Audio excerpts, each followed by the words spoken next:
going on, everybody? Welcome back to Comic Book Worms, a segment on the show where one or two of us nerds jump into your favorite comics and you come out all the nerdier for it. I'm Shazam. Totally not Alfarius. And what are we talking about today? You know what my favorite part of comic books is? Boobs. Second favorite. Villains. That's it. More specifically, the Flash's villains. Every good hero needs some good villains.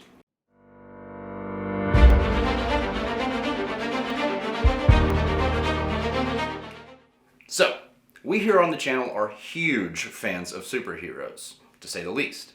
But a hero is only as good as his villain. Superman, by necessity, needs villains who are world breakers. Batman, on the other hand, the world's greatest detective, needs more of an insane and unpredictable rogues gallery. And the Flash, who is equal parts comedic relief and serious hero, needs a group of villains that are just that.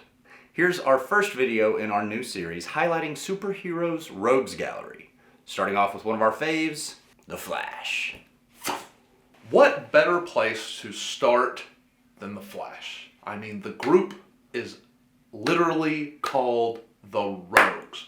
And while other Flash villains may have appeared in the comics before them, there's really not any more iconic Flash villains.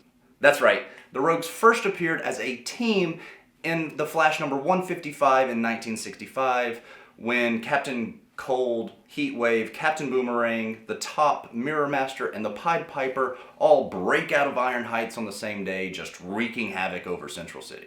Now, unbeknownst to them, this breakout was orchestrated by the sinister simian himself, Gorilla Grodd, who hoped to use their technology and evilness to siphon off the Flash's abilities for some nefarious, vaguely defined evil purpose. Now, the Rogues Gallery.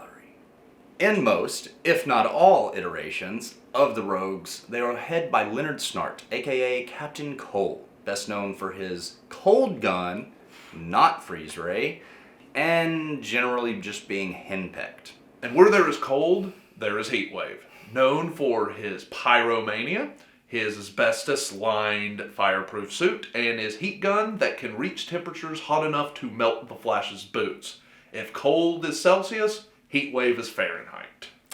Speaking of Fahrenheit, Weather Wizard, or Mark Martin, got his name from acquiring a scientific device used to manipulate the weather that he calls his weather wand.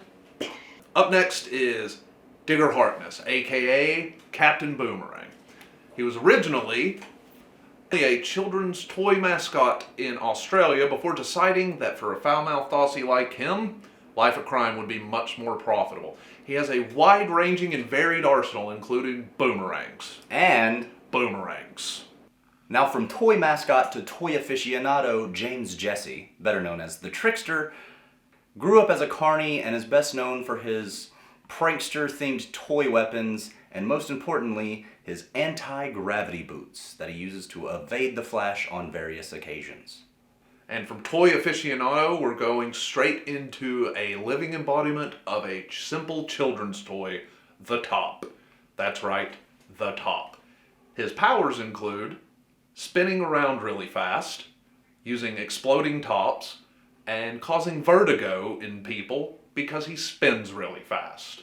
Now representing the woodwind section of the Rogues Gallery, Hartley Rathaway, or Pied Piper as he's more commonly known, uses his custom flute to hypnotize everyone within its range, making them do whatever he wants. Also, it can be used on rats, just like his nursery rhyme namesake.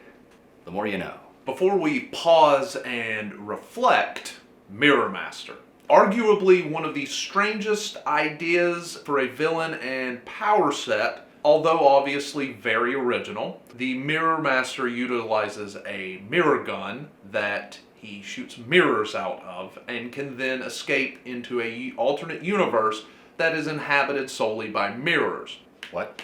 His mirror gun shoots mirrors, which allows him to go into the Mirrorverse. So, why do we like the Rogues? Well, for starters, they actually have rules, and they follow them. Gotta love villains with rules. They're citizens, they care for one another, and this is just their job. Gotta rob banks.